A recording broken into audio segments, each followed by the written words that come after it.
Experiencing no SIM or invalid SIM errors on your Android phone? This video will guide you through troubleshooting steps to get you back online. First, power cycle your device. A simple restart often resolves temporary glitches. Next, physically inspect your SIM card and the SIM slot.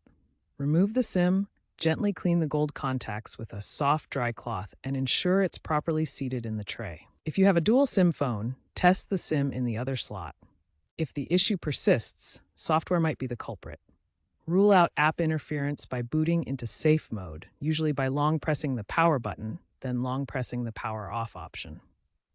Finally, check for software updates in Settings, System Update, as outdated software can cause SIM recognition problems. New features in Android 16 have improved diagnostics for SIM-related issues through the built-in Network Diagnostics tool in Settings, Network, and Internet. Try that feature as well. These basic steps address most common SIM card reader errors. If basic troubleshooting doesn't work, try resetting your network settings in Settings, General Management, Reset Network Settings.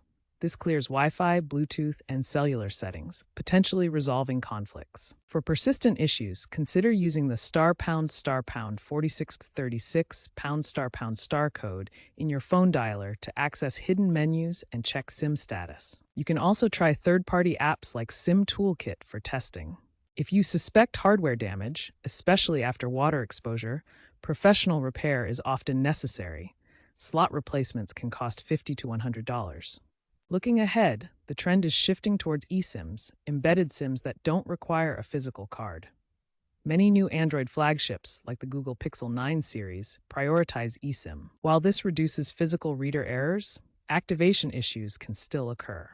By 2030, eSIMs are expected to be universal, potentially eliminating SIM card reader problems altogether.